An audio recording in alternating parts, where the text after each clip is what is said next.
नमस्कार, लोकसेवा लाईव्ह न्यूजमध्ये आपले स्वागत। खरीपाच्या सुरुवातीलाच बिलोली तालुक्यातून एक अत्यंत धक्कादायक आणि चिंताजनक बातमी समोर येत आहे।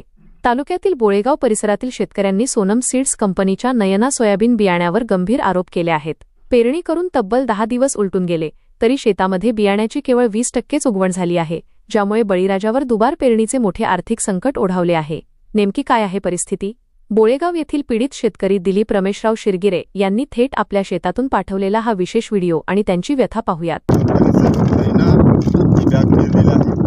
यामध्ये 10 ते 20% सुद्धा उगवण क्षमता झालेली नाही, त्यामुळे माझ्यावर दुबार पेरणीचे संकट आलेले आहे।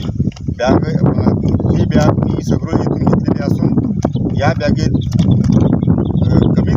एकदम कमी उगवण क्षमता असल्यामुळे मला या दुबार पेरणीच्या संकटाला सामना करावा लागत आहे।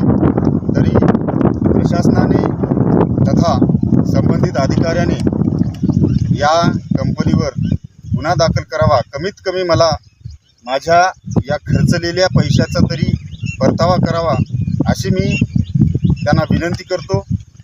आणि अशी हे सीड्स बोगस बियाणे सीड्स कंपनी विकत आहे, या सीड्स कंपनीवर गुन्हा नोंद करावा आणि प्रत्येक शेतकऱ्याला न्याय मिळवून द्यावा असे मी सर्व प्रशासनाला तथा विक्रेत्यांनी सुद्धा अशा बॅगा ठेवू नये, असे बियाणे ठेवू नये असे मी